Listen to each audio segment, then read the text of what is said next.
Composition carries a lot of weight when it comes to your storytelling, so it's very important to understand the story you want your viewer to take. Whether you want to show that your object is boxed in, or is superior, or is inferior, it is very important to understand what story are you trying to tell, and then the composition technique will follow. So today we're going to look at some of those composition techniques that you can use in your photography or your filmmaking to make your stories stand out.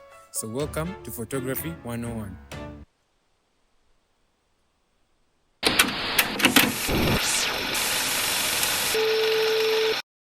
I think composition is that thing that really sets your story apart from anything else. When you're done learning exposure, when you've understood how to manipulate or use the exposure triangle, the next thing is really understanding composition, storytelling.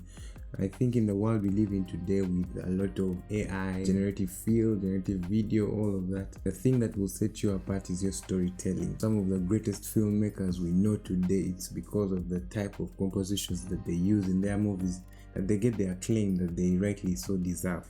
So today we want to talk about composition, but mostly in line with church photography, because that's something I know some of you are interested in, and that's what I also do a lot of.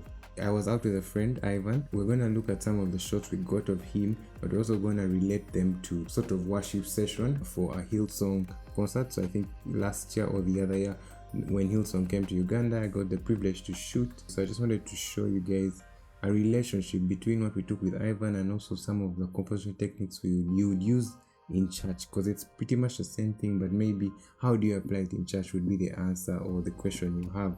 So today we're going to be looking at that so that we can see if we can get some ideas.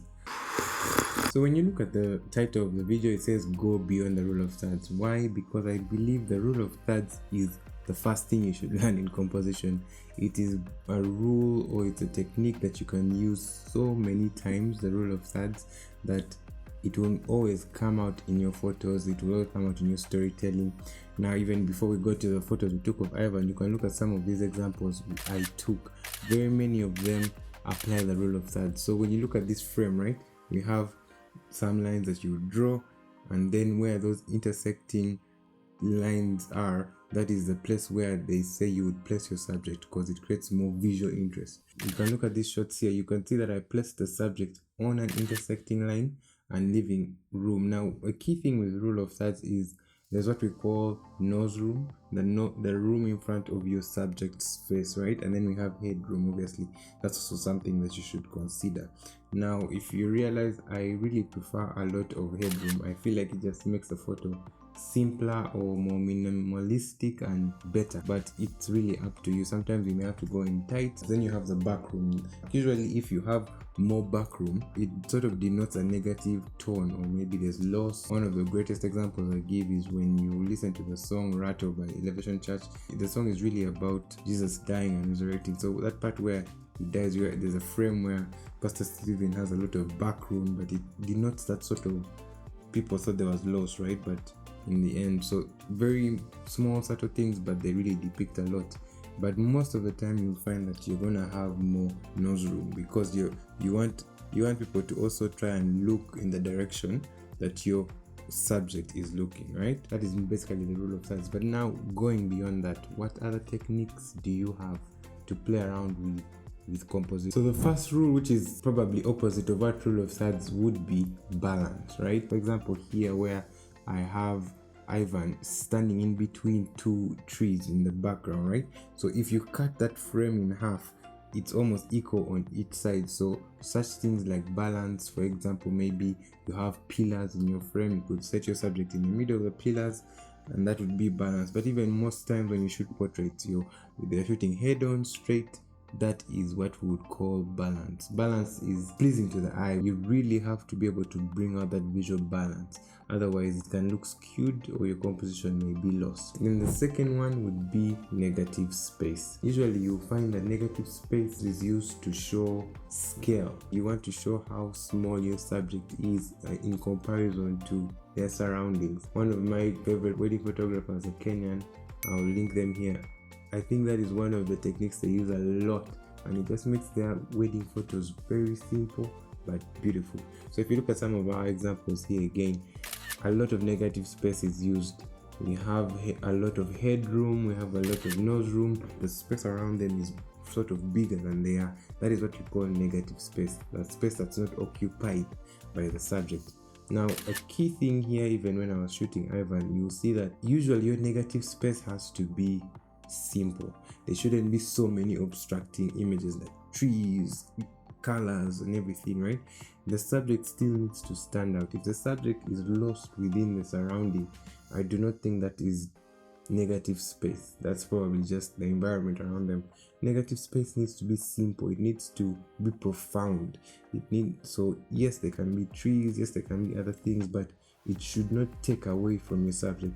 The moment it starts to take away from your subject, then I wouldn't think that is negative space. I'll think probably using maybe rule of thirds or something, but not necessarily negative space. The third one, which I really love, I play around with this all the time, is shooting through something. For example, this photo here, when you look at the lead singer, I shot through the speaker and also shot through the other singer, right? So that sort of shooting, again, in your frame, it's two-dimensional, right? X, Y, you don't X, Z, X, whatever really, but like you have two-dimensional planes. So you're trying to get a 3D feel in a two-dimensional space. So usually shooting through something helps you create that depth, because you start to see what the foreground looks like, the middle ground, and the background, right? So if you're able to create that separation between those three, it's a very interesting technique to use, because one, it creates depth, but again, we're trying to look for more visually appealing ways to tell a story. Yes, you could shoot the person alone, it would still come out properly, but usually when you shoot through something, it just becomes more visually appealing. So again, that is one technique I use a lot whenever I want to create depth. Shooting through something or somebody to another subject, that is something that you can use. A very, very important technique I think you'll use a lot in church photography. Another one that I would talk about is frame within a frame. Framing within a frame is different from shooting through something. For example, like the shot you saw at the beginning of this video, the frame was the door of the car, right? It's a complete frame. It's not three sides. It's usually a complete frame. It could be a window, whatever it is, but it has to be a closed frame. The next one that we'll be talking about, leading lines. For example, when you look at this shot we have of Ivan, you can see that there's a line of flowers, right? But you can see that the flowers are leading to him, so it draws your eye to him. So where can you find this?